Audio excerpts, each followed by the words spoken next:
ইসলামের ইতিহাসের এক অমর অধ্যায়, যেখানে উঠে আসে সাহস, নেতৃত্ব আর বিশ্বাসের এক অতুলনীয় নাম, খালিদ বিন ওয়ালিদ রাদিয়াল্লাহু তাআলা আনহু। এই পর্বে আমরা শুরু করছি মহান এই সেনাপতির জীবন কাহিনী, যা রচিত হয়েছে নাঙ্গা তলোয়ার গ্রন্থের আলোকে। প্রতিটি পর্বে আমরা জানব তার জীবনের প্রতিটি মাক, যুদ্ধক্ষেত্রের বীরত্ব এবং ইসলামের প্রতি তার অবিচল আনুগত্য। আপনারা যদি ইসলামী ইতিহাস ভালোবাসেন এবং আমাদের এই যাত্রায় সঙ্গী হতে চান, তাহলে এখনই আমাদের চ্যানেলটি সাবস্ক্রাইব করুন। এই ভিডিওটি পছন্দ হলে অবশ্যই লাইক দিতে ভুলবেন না। চলুন আজকের পর্ব শুরু করা যাক।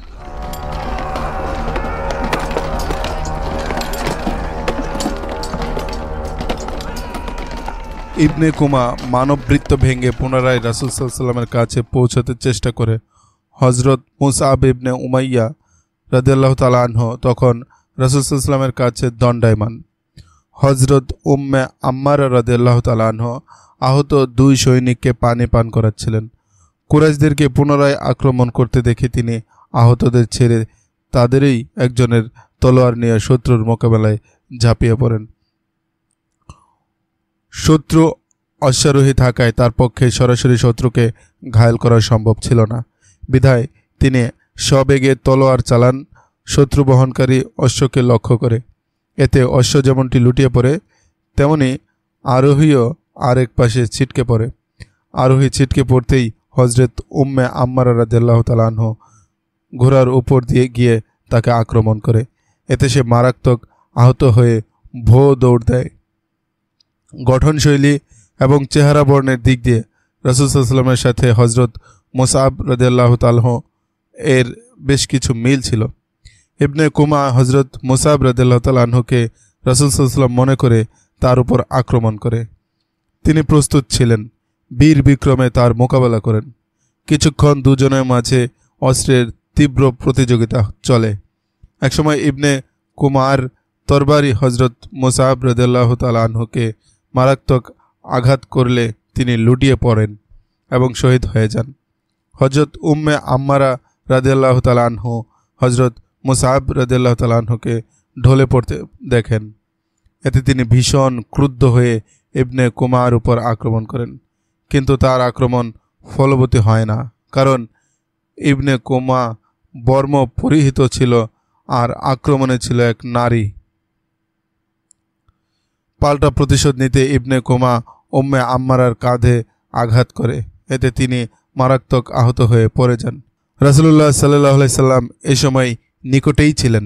তিনি ইবনে কুমার দিকে এগিয়ে যান, কিন্তু সে প্রান্ত বদল করে খোদ রাসূল সাল্লাল্লাহু আলাইহি সাল্লামের উপরেই আঘাত করে বসে, যা তার শিরস্ত্রাণে গিয়ে লাগে। শিরস্ত্রাণের পিচ্ছিলতায় তরবারি সেখান থেকে কাঁধের উপর গড়িয়ে পড়ে। রাসূল সাল্লাল্লাহু আলাইহি সাল্লামের ঠিক পিছনে একটি গর্ত ছিল।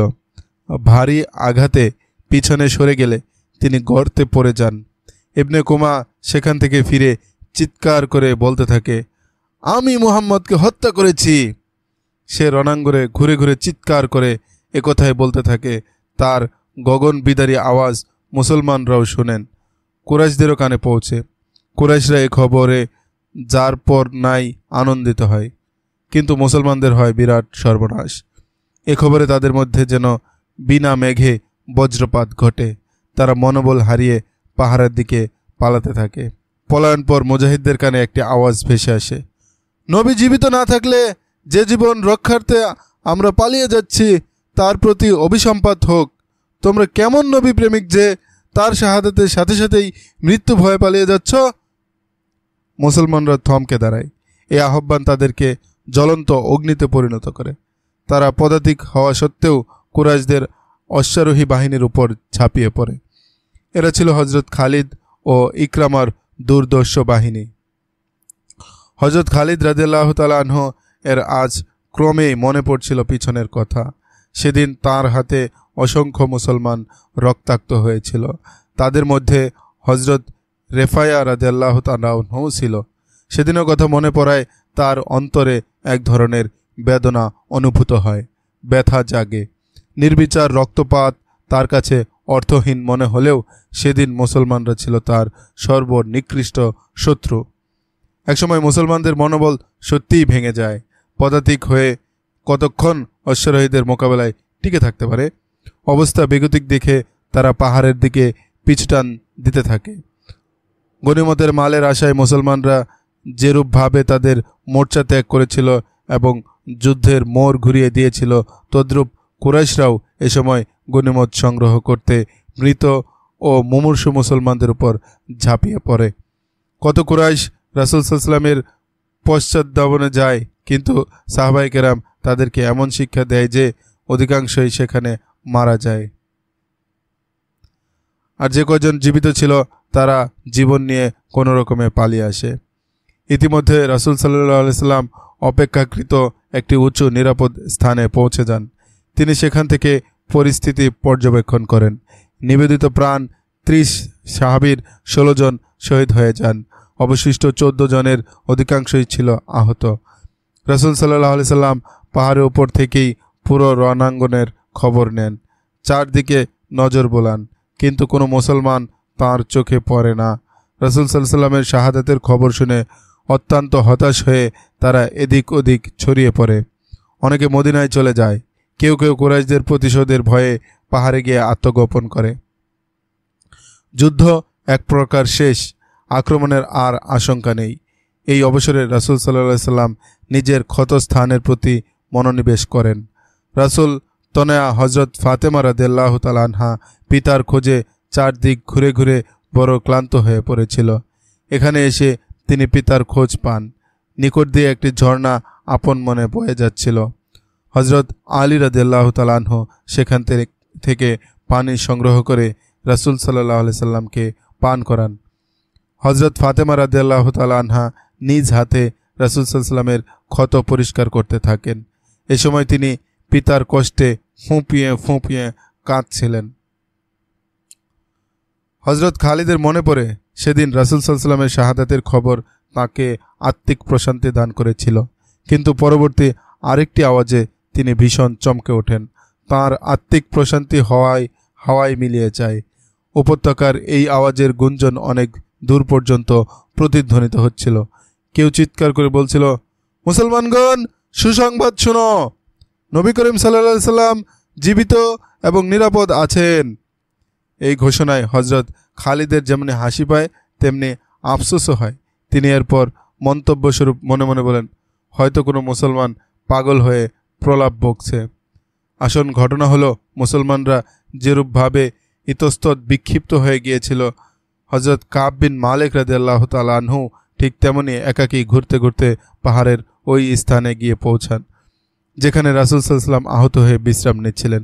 তিনি রাসূল সাল্লাল্লাহু আলাইহি সাল্লামকে জিন্দা দেখে আবেগ নিয়ন্ত্রণে রাখতে পারেননি। আনন্দের অতিশয্যে স্লোগান দিতে থাকেন, আমাদের নবী জীবিত! তার এই স্লোগান মুসলমানদের জীবনে নতুন প্রাণ সঞ্চার করে। মুহূর্তে তাদের হতাশা কেটে যায়। একজন, দুইজন, চারজন করে যারা এতক্ষণ উদ্ভ্রান্ত ও বিষণ্ণ মনে ইতস্তত ফিরছিল, এই আওয়াজ শুনে তারা দৌড়ে আসে। হযরত উমর রাদিয়াল্লাহু তাআলা আনহু এই আওয়াজ শুনে রাসূল সাল্লাল্লাহু আলাইহি ওয়াসাল্লামের কাছে গিয়ে পৌঁছান। লাশ অন্বেষণ। এর পূর্বে আবু সুফিয়ান রণাঙ্গনে পড়ে থাকা লাশ ওলট পালট করে সে রাসূল সাল্লাল্লাহু আলাইহি ওয়াসাল্লামের লাশ খুঁজছিল। অনেকক্ষণ ধরে খোঁজাখুঁজি করে ব্যর্থ হয়ে এবার সে যাকেই সামনে পায় তাকে জিজ্ঞাসা করে, তুমি মুহাম্মদের লাশ দেখেছ? এরই এক পর্যায়ে গিয়ে হযরত খালিদের সাথে তার দেখা হয়। খালিদ?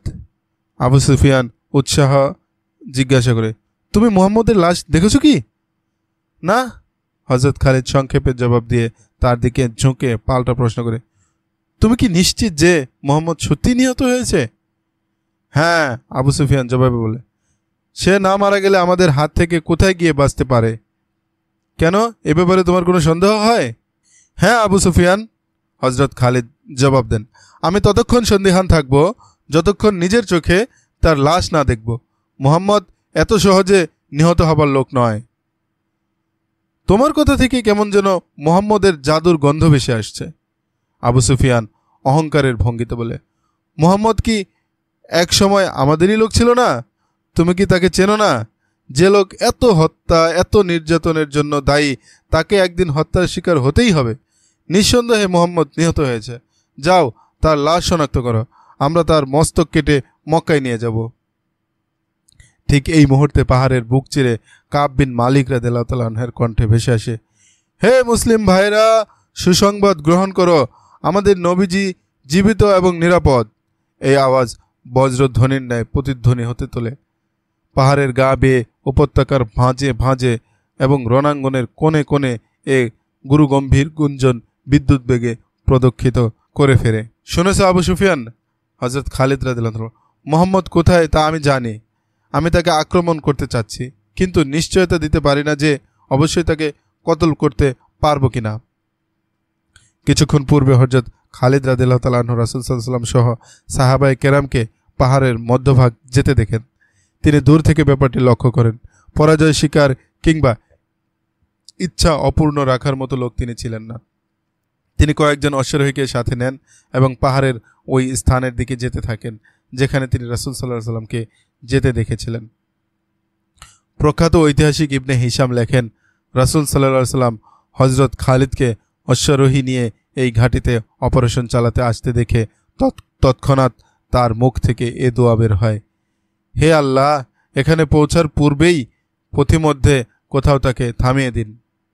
হযরত খালিদ রাদিয়াল্লাহু তাআলা আনহু অশ্বারোহীদের নিয়ে ঘাটের লক্ষ্যে পাহাড়ের গা ঘেঁষে উপরে উঠতে থাকে।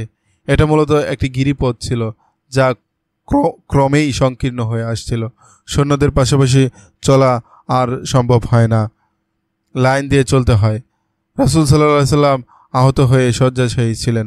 হযরত উমর রাদিয়াল্লাহু তাআলা আনহু খালিদ বাহিনীকে আসতে দেখে নাঙ্গা কৃপান হাতে কিছুটা নিচে নেমে আসেন। ওলীদের পুত্র!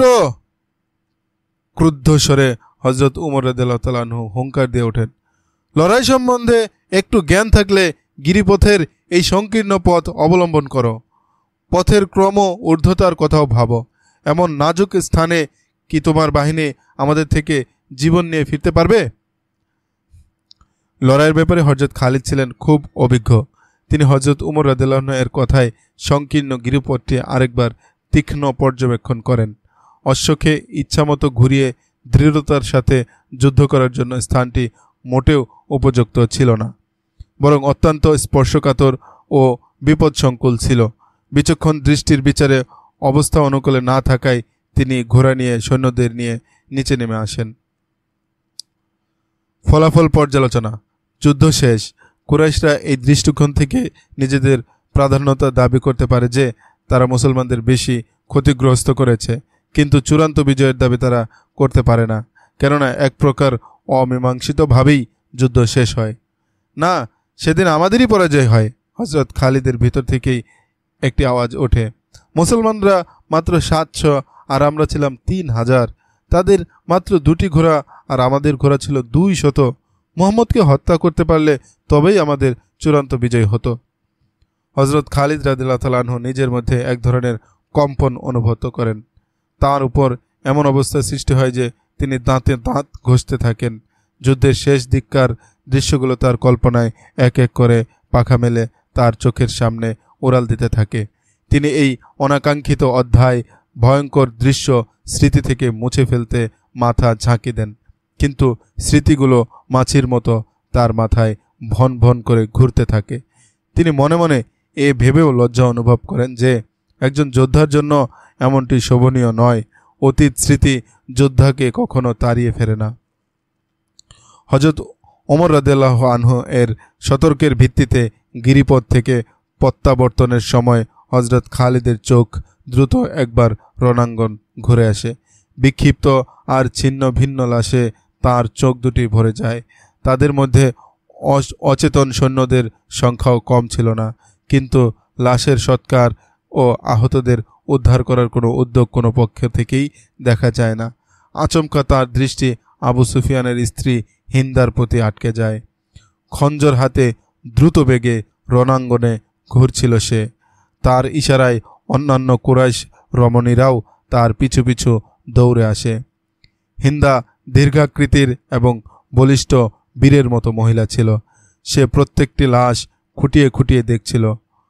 কোনো লাশ নিম্নমুখী হয়ে পড়ে থাকলে সে পদাঘাত করে লাশের মুখ সোজা করে চিনতে চেষ্টা করছিল। সে তার সাথের মহিলাদের জানায় যে আমি হামজার লাশ খুঁজছি। প্রতিহিংসার নগ্ন প্রকাশ। হযরত হামজা রাদিয়াল্লাহু তাআলা আনহুর লাশ এক সময় তার নজরে পড়ে। লাশ শনাক্ত করেই সে তার উপর হায়নার মতো ঝাঁপিয়ে পড়ে, এলোপাতাড়ি কুপিয়ে টুকরো টুকরো করে, কয়েকটি অঙ্গ কেটে দূরে ছুঁড়ে দেয়। নিকটে দাঁড়ানো মহিলাদের দিকে একবার চোখ বুলায়। দাঁড়িয়ে কি দেখছ? হিন্দা পাগলের মতো মহিলাদের বলে। দেখলে তো আমার পিতা, চাচা, পুত্রের হত্যাকারী লাশের অবস্থা কি করে দিলাম। তোমরা যাও, মুসলমানদের প্রতিটি লাশের সাথে এমন করো এবং সকলের নাক কান কেটে নিয়ে আসো। মহিলারা মুসলমানদের লাশ ফাঁড়তে ও কাটতে গেলে হিন্দা খঞ্জর দিয়ে হযরত হামজা রাদিয়াল্লাহু আনহুর পেট ফেলে। সে ভিতরে হাত ঢুকিয়ে দিয়ে কি যেন খুঁজতে থাকে। হাত বের করে নিয়ে আসলে তাতে ছিল হযরত হামজা রাদিয়াল্লাহু তাআলা আনহু এর কলিজা। সে খঞ্জর দ্বারা কলিজা কেটে টুকরো টুকরো করে। এতেও তার হিংসাবৃত্তি ক্ষান্ত হয় না। এক টুকরা কলিজা মুখে পুরে দিয়ে হিংস্র জন্তুর মতো চিবাতে থাকে। এই টুকরাটি গিলতে সে খুব চেষ্টা করে, কিন্তু টুকরাটি তার কণ্ঠনালী অতিক্রম করে না। বাধ্য হয়ে একসময় তা উগরে দেয়। এভাবে সে তার দীর্ঘদিনের প্রতিহিংসা চরিতার্থ করে। অবাক বিস্ময় হযরত খালিদ রাদিয়াল্লাহু তাআলা আনহু এই অনাকাঙ্ক্ষিত দৃশ্য দেখে হতভম্ব হয়ে যায়। অনতিদূরে আবু সুফিয়ানকে দাঁড়িয়ে থাকতে দেখেন। হিন্দার এই পশুসুলভ আচরণ তাকে দারুণ পীড়া দেয়। তিনি ছিলেন একজন বীর যোদ্ধা। সামনাসামনি যুদ্ধ করাই ছিল তার নেশা ও পেশা। শত্রুর লাশের সাথে এমন দুর্ব্যবহার তার কেবল অপ্রিয়ই ছিল না, বরং তিনি এ আচরণকে সম্পূর্ণ ঘৃণার দৃষ্টিতে দেখেন। আবু সুফিয়ানকে দেখে হযরত খালিদ ঘোড়া ছুটিয়ে দেন এবং সোজা তার মুখোমুখি এসে দাঁড়ান। আবু সুফিয়ান! হযরত খালিদ ক্রোধ এবং তাচ্ছল্য মিশ্রিত ভঙ্গিতে বলেন, তোমার স্ত্রী এবং অন্যান্য মহিলাদের এই হিংস্র আচরণ তুমি সমর্থন করো? আবু সুফিয়ান হযরত খালিদের প্রতি এমন দৃষ্টিতে তাকায় যার মধ্যে অসহায়ত্বের স্পষ্ট ছাপ ছিল, এবং তার এই দৃষ্টি বলে যায় যে লাশের সাথে তার স্ত্রীর এই আচরণ আদৌ তার পছন্দ নয়। চুপ কেন আবু সুফিয়ান, কথা বলো। আবু সুফিয়ান দৃষ্টিভঙ্গি সম্পর্কে স্পষ্ট হতে হযরত খালিদ ঝাঁঝালো স্বরে জানতে চান। খালিদ, হিন্দার অবস্থা তোমার অজানা নয়। আবু সুফিয়ান থমথমে আওয়াজে বলে, এই মহিলার অবস্থা এখন উন্মাদ থেকেও খারাপ। আমি কিংবা তুমি তাকে বাধা দিতে গেলে সে আমাদেরই পেট ফেরে দেবে। হযরত খালিদ রাদিয়াল্লাহু তাআলা আনহু হিন্দাকে ভালো করেই চিনতেন। তিনি আবু সুফিয়ানের অসহায়ত্ব অনুভব করেন। আবু সুফিয়ান মাথা নত করে থেকে একসময় ঘোড়ার লাগাম টেনে দ্রুত সেখান থেকে অন্যত্র চলে যায়। হযরত খালিদও বেশিক্ষণ এই দৃশ্য সহ্য করতে পারেন না। হিন্দা হযরত হামজা রাদিয়াল্লাহু তাআলা আনহুর কলিজা চিবিয়ে পরে যখন উগরে দেয়, তখন পেছনে কারো পায়ের আওয়াজ শুনে চকিতে ফিরে তাকায়। তার পশ্চাতে জুবাইর বিন মুতাইমের গোলাম ওয়াহশী দাঁড়িয়েছিল। তার হাতে আফ্রিকার তৈরি একটি বর্শা। এই বর্শার আঘাতেই সে হযরত হামজা রাদিয়াল্লাহু তাআলা আনহুকে কাপুরুষোচিতভাবে হত্যা করে। এখানে কি করছে ইবনে হরব? হিন্দা নির্দেশের সুরে তাকে বলে, যাও, অন্যান্য মুসলমানদের লাশও এভাবে টুকরা টুকরা করো। ওয়াহশী মুখে কথা কম বলতো। সে অধিকাংশ প্রয়োজন ইশারায় পূরণ করতে চাইত। সে হিন্দার নির্দেশ পালনে ব্রতী হওয়ার পরিবর্তে স্বীয় হস্ত হিন্দার সামনে বাড়িয়ে দেয়। দৃষ্টি নিবদ্ধ ছিল হিন্দার গলায় শোভিত স্বর্ণালঙ্কারের প্রতি। এতেই পূর্ব প্রতিশ্রুতির কথা হিন্দার মনে পড়ে যায়। সে যুদ্ধের প্রান্তরে ওয়াহশীর সাথে এ ব্যাপারে প্রতিজ্ঞাবদ্ধ হয় যে তুমি আমার পিতা, চাচা ও পুত্রের হত্যাকারীকে হত্যা করতে পারলে আমার পরিহিত সকল অলঙ্কার তোমার হবে। এখন ওয়াহশী সেই পূর্ব ঘোষিত পুরস্কার নিতে আসে। তার আগমনের কারণ বুঝতে পেরে হিন্দা প্রতিশ্রুতি অনুযায়ী তার গায়ের সমস্ত অলঙ্কার খুলে ওয়াহশীর প্রসারিত হাতে তুলে দেয়। মূল্যবান পুরস্কার পেয়ে ওয়াহশীর ঠোঁটে মুচকি হাসি খেলে যায়। অতঃপর সে স্থান ত্যাগ করে চলে যায়। হিন্দার বিবেক বুদ্ধি এ সময় বিজয় আর প্রতিশোধ গ্রহণে আচ্ছন্ন ছিল। দাঁড়াও ইবনে আরব। হিন্দা ভাবাবেগে ওয়াসিকে ডাক দেয়। সে নিকটে এলে হিন্দা বলে, আমি তোমাকে কথা দিয়েছিলাম যে আমার হৃদয় শান্ত করতে পারলে সমস্ত অলংকার তোমাকে দিয়ে দেব, কিন্তু তুমি এর চেয়েও বেশি পুরস্কার যোগ্য। অতঃপর হিন্দা কুরাইশ রমণীদের দিকে ইশারা করে বলে, তোমার জানা আছে এদের মধ্যে কে দাসী কে কে? সকলেই যুবতী এবং রূপসী, যাকে তোমার পছন্দ হয় নিয়ে যাও। ওয়াসি চিরাচরিত অভ্যাস অনুযায়ী নীরবে কয়েক মুহূর্ত হিন্দার মুখের দিকে চেয়ে থাকে, তবুও তার দৃষ্টি দাসীদের দিকে যায় না। সে হিন্দার প্রস্তাব সমর্থন না করার ভঙ্গিতে মাথা দোলায় এবং সেখান থেকে চলে যায়। রণাঙ্গনের এহেন বিবিচ্ছ অবস্থার মাঝেও একসময় হিন্দার উচ্চ এবং সুরেলা আওয়াজ ভেসে আসে। ঐতিহাসিক ইবনে হিশামের বর্ণনা অনুযায়ী হিন্দা সুরেলা কণ্ঠে যে গানের আওয়াজ তুলে তার কিছু কথা ছিল এমন: বদর প্রশ্নে এখন আমরা সমান অবস্থানে এসে দাঁড়িয়েছি। এক ঘোরতর যুদ্ধের প্রতিশোধ আরেক ঘোরতর যুদ্ধের মাধ্যমে নিয়েছি। উতবার বেদনা আমার সহ্যের বাইরে ছিল। সে ছিল আমার পিতা। চাচার ব্যথায় আমি ব্যথিত, পুত্রের সুখে উন্মাদ। এখন আমার অশান্ত হৃদয়ে শান্ত, তপ্ত হিয়া শীতল। আমি প্রতিশ্রুতি পূরণ করেছি। ওয়াসি আমার অন্তরের ব্যথা লাঘব করে দিয়েছে। আমি জীবনভর ওয়াসির প্রতি কৃতজ্ঞ। আমার হার কবরে মাটির সাথে মিলে একাকার না হওয়া পর্যন্ত। আবু সুফিয়ান তার স্ত্রী কর্তৃক সংগঠিত ভয়ঙ্কর দৃশ্য সহ্য করতে পারে না। সে প্রথম দর্শনেই মুখ ফিরিয়ে চলে যায়। আবু সুফিয়ান একসময় তার দুই সাথীকে বলে, তার বিশ্বাস হয় না যে মুহাম্মদ এখনও জীবিত। খালিদ হয়তো দূর থেকে অন্য কাউকে দেখে মনে করেছে যে সে মুহাম্মদ। এক সাথী আবু সুফিয়ানকে বলে, আমি নিজ চোখে দেখে আসব। এই কথা বলে আবু সুফিয়ান ওই গিরিপথের উদ্দেশ্যে রওনা হয় যার কাছ থেকে হযরত খালিদ অশ্বারোহীদের ফিরিয়ে এনেছিল। সে পাহাড়ে উঠতে উঠতে ওই স্থানে গিয়ে দাঁড়ায়। সেখান থেকে মুসলমানদের বসে থাকার দৃশ্য দেখা যাচ্ছিল। মুহাম্মদের ভক্তবৃন্দ! আবু সুফিয়ান জোর আওয়াজে বলে, মুহাম্মদ জীবিত আছে কি? রাসূল সাল্লাল্লাহু আলাইহি ওয়াসাল্লাম আওয়াজ শুনে পার্শ্বস্থ মুসলমানদের ইশারায় চুপ থাকতে বলেন। আবু সুফিয়ান উচ্চস্বরে প্রশ্নটি পুনরায় মুসলমানদের লক্ষ্যে ছুড়ে মারে।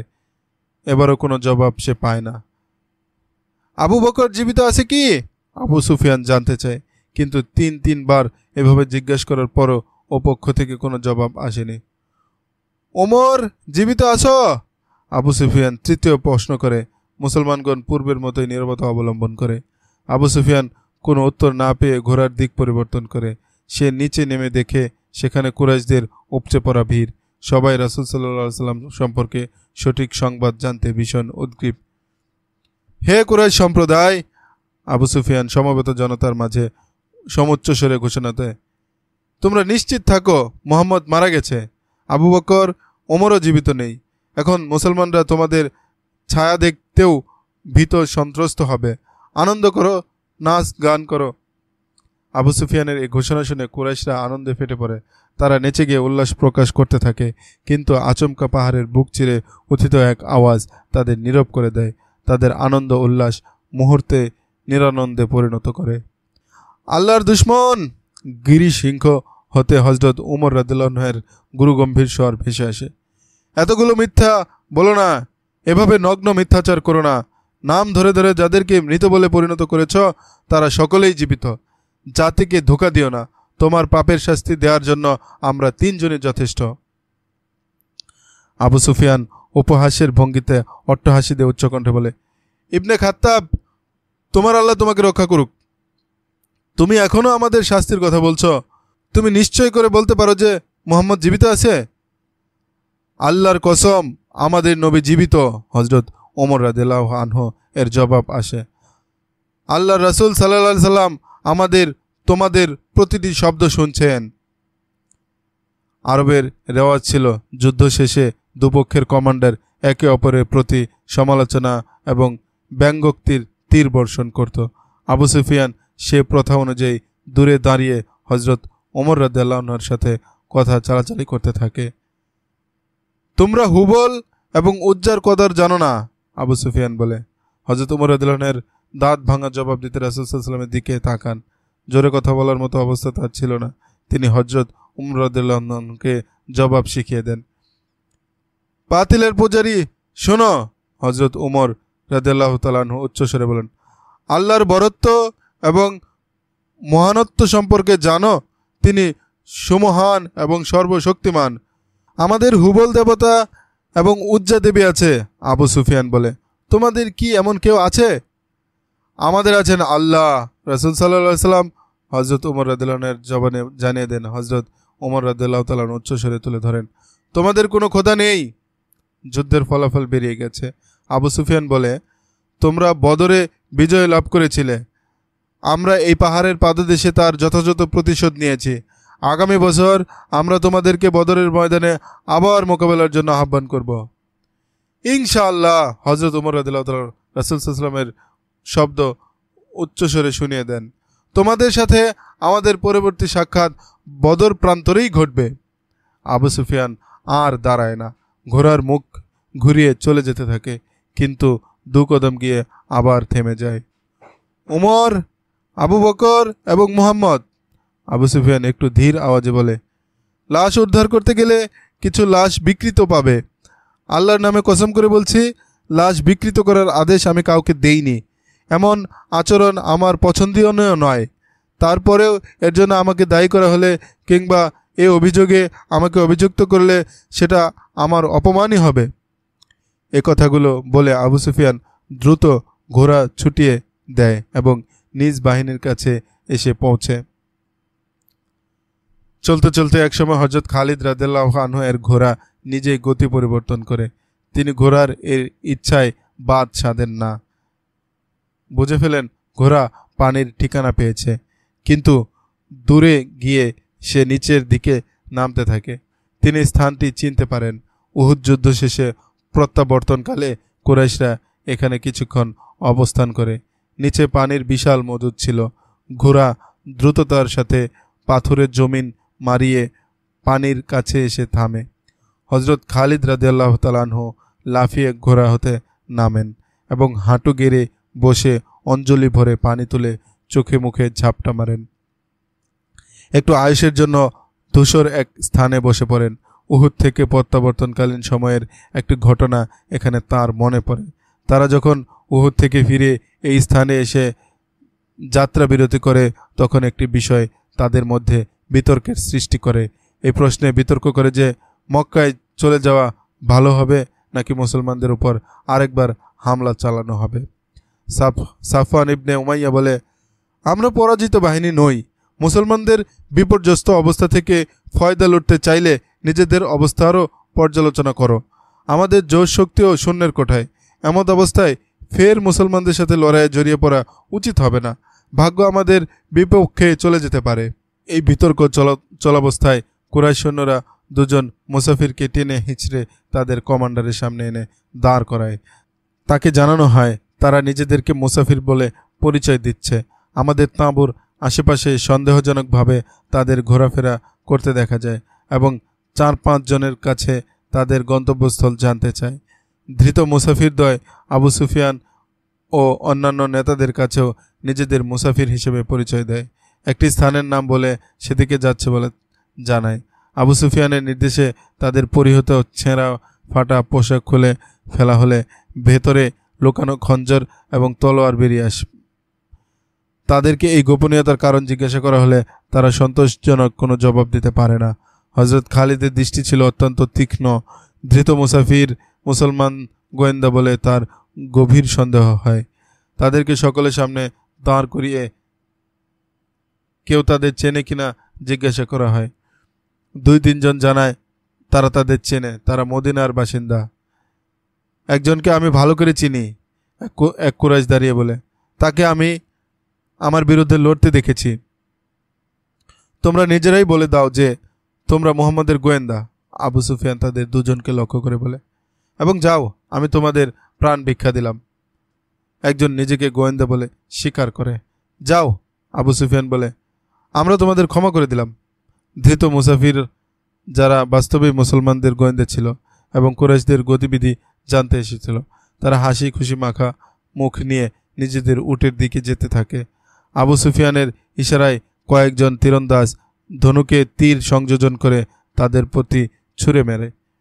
প্রত্যেকে একই সাথে একাধিক তীরাবদ্ধ হয়ে পড়ে আর উঠতে পারে না। তোমরা এ উদ্দেশ্য উপলব্ধি করেছ? আবু সুফিয়ান কাছে দাঁড়ানো নেতাদের লক্ষ্য করে বলে, গোয়েন্দা পাঠানোর অর্থ হলো মুসলমানরা পরাজিত হয়নি, তারা এখনই কিংবা কিছুদিনের মধ্যেই আমাদের উপর আক্রমণের ইচ্ছা রাখে। বাঁচতে চাইলে এখনই মক্কায় চলো এবং পরবর্তী যুদ্ধের জন্য প্রস্তুতি নাও। পরের দিন এক সংবাদবাহক এসে রাসূল সাল্লাল্লাহু আলাইহি সাল্লামকে জানায় যে কুরাইশদের যাত্রা বিরতি স্থলে 2 গোয়েন্দার লাশ পড়ে আছে আর কুরাইশরা মক্কায় চলে গেছে। এটা হযরত খালিদ রাদিয়াল্লাহু আনহু এর সর্বপ্রথম বড় যুদ্ধ ছিল, কিন্তু যোদ্ধাত্তর তার প্রতিক্রিয়া ছিল যে তিনি মুসলমানদের পরাজিত করতে পারেননি। 4 বছর পর আজ পুনরায় তিনি চিন্তা করেন যে মুসলমানদের এ শক্তি কোনো সাধারণ শক্তি নয়, নিশ্চয়ই কোনো গোপন রহস্য আছে যা আজ পর্যন্ত তিনি উদ্ধার করতে পারেননি।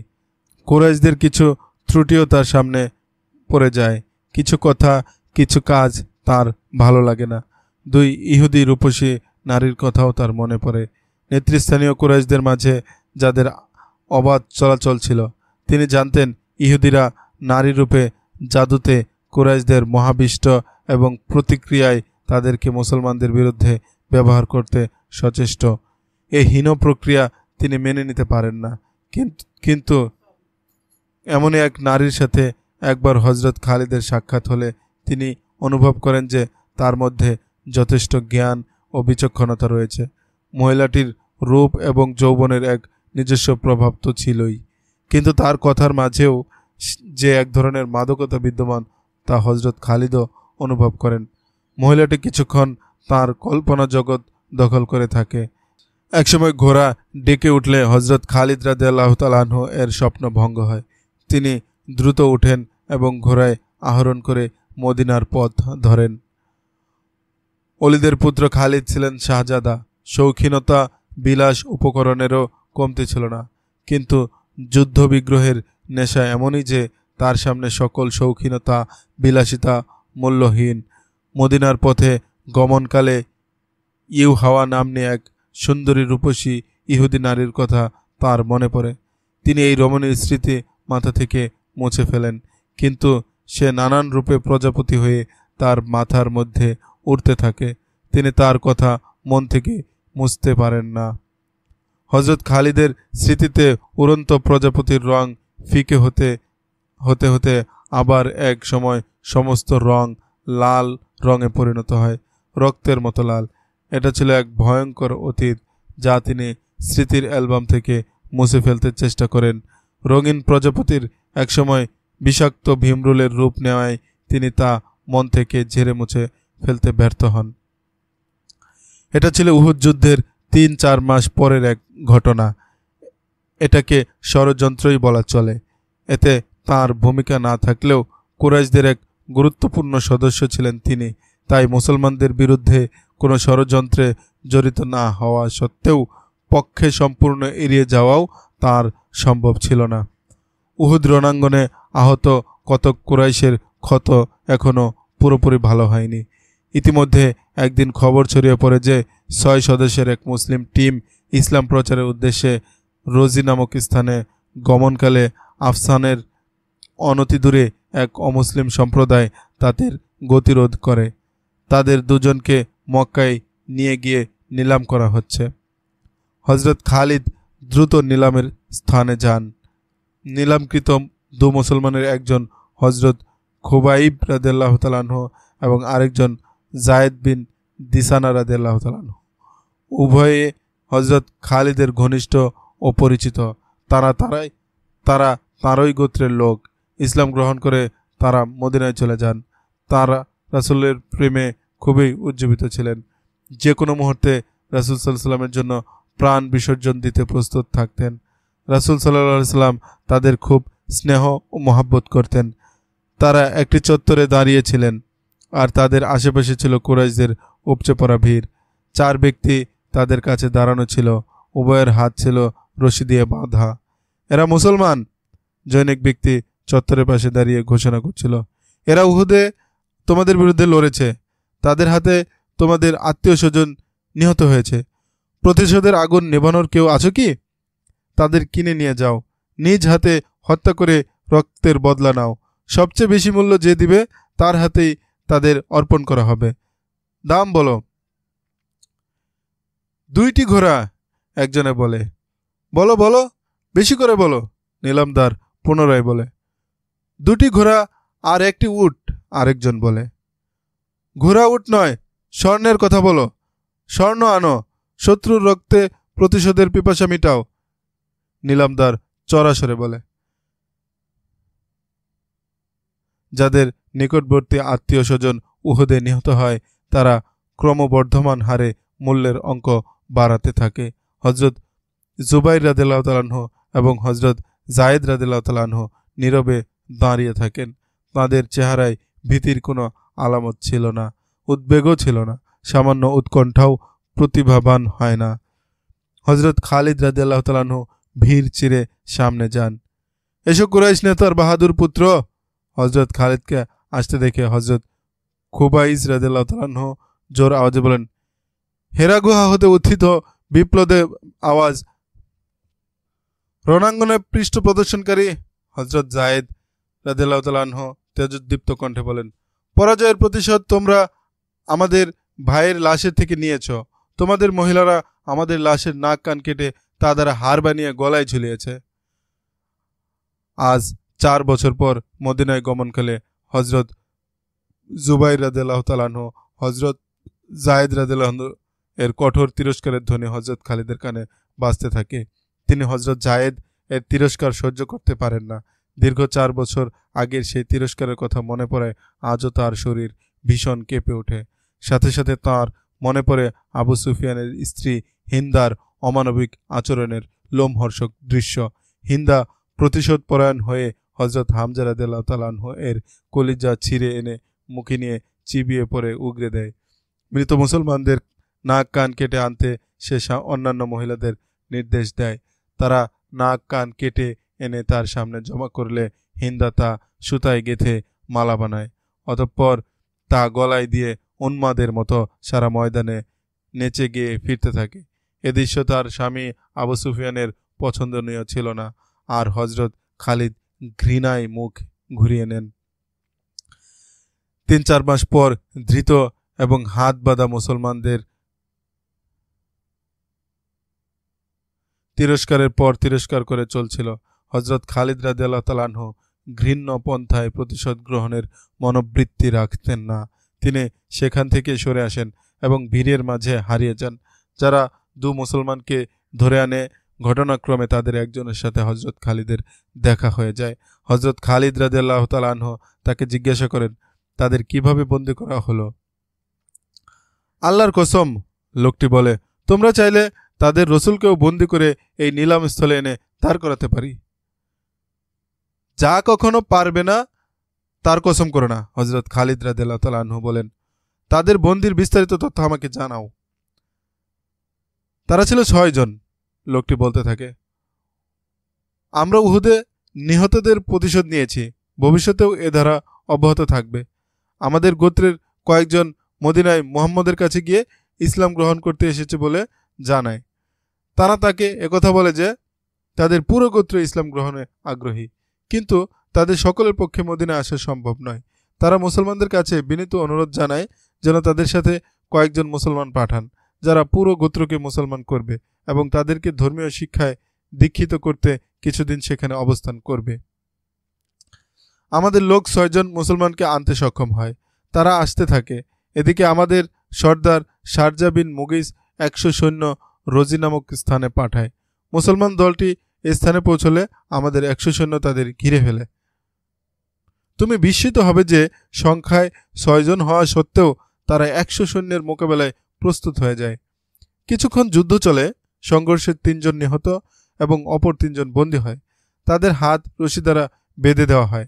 আমাদের সর্দার শারজা নির্দেশ দেয় যে এরা মদিনার প্রতারিত মুসলমান, তাদেরকে মক্কায় নিয়ে গিয়ে প্রতিশোধ স্বেচ্ছুক হাতে উচ্চমূল্যে বিক্রি করো। আমরা 3 জনকে মক্কায় আনছিলাম। প্রতিমধ্যে একজন কৌশলে হস্তমুক্ত করে ফেলে, কিন্তু আশ্চর্যের কথা হলো সে মুক্ত হয়ে পালিয়ে যায়নি, বরং অস্ত্রহীন থাকায় ভেলকিবাজির মতো আমাদেরই একজনের তলোয়ার দখল করে এবং চোখের পলকে হামলা করে আমাদের দু ব্যক্তিকে মেরে ফেলে। একজন এত মানুষের সাথে কতক্ষণই বা টিকতে পারে? একসময় সে মারা যায়, আমরা তাকে কেটে টুকরো টুকরো করেছি। এরা দুজন রয়ে যায়, আমরা তাদের হাত আরও শক্তভাবে বেঁধে এখানে নিয়ে এসেছি।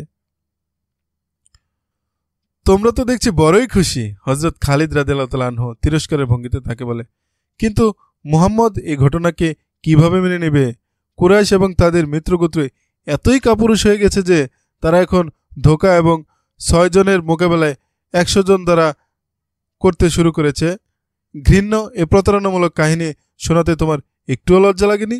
100 সৈন্য কি তাদের দুগ্ধপানকারিণী মাতাকে লজ্জিত করেনি?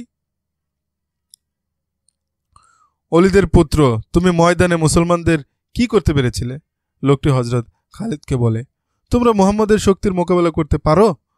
এদের 1000 কুরাইশ মাত্র 313 জনের হাতে চরমভাবে মার খেয়ে আসে। উহুদের যুদ্ধে মুহাম্মদের অনুসারীর সংখ্যা কত ছিল? 700 থেকে কম বা বেশি? এর চেয়ে বেশি নয়। পক্ষান্তরে কুরাইশরা ছিল কতজন? হাজার হাজার। শোনো খালিদ, মুহাম্মদের হাতে জাদু আছে। যেখানে জাদুর কারসাজি চলে সেখানে তলোয়ার চলে না। তাহলে তোমাদের তলোয়ার কিভাবে চলল? হযরত খালিদ পাল্টা প্রশ্ন করেন। যদি মুহাম্মদের হাতে সত্যিই জাদু থাকে তাহলে সে তোমাদের সর্দার শারজার প্রতারণার শিকার কিভাবে হলো? 4 ব্যক্তিকে কি করে হত্যা করলে? ধৃত এ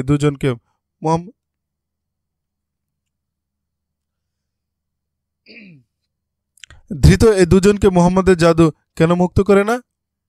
জাদুটা তো কিছু নয়। আসল কথা হলো তোমরা যার মোকাবেলায় সাহস রাখো না তাকে জাদু বলে এড়িয়ে যাও। আমরা যারা জাদু কেটেছি, লোকটি বলে। আমাদের কাছে ইহুদি জাদুকর এসেছিল। তাদের সাথে 3 জন মহিলা জাদুকর ছিল। তাদের একজনের নাম ইউহাওয়া। আমরা তাদের জাদু নৈপুণ্য সচক্ষে প্রত্যক্ষ করেছি। ঘন ঝোপ জঙ্গল থেকে একটা আস্ত বর্ষা বেরিয়ে আসে। বর্ষাটি নিজে নিজেই ফিরে যায় এবং সাপ হয়ে আবার বাইরে আসে। একটু পর পুনরায় ঘন ঝোপ জঙ্গলে চলে যায়।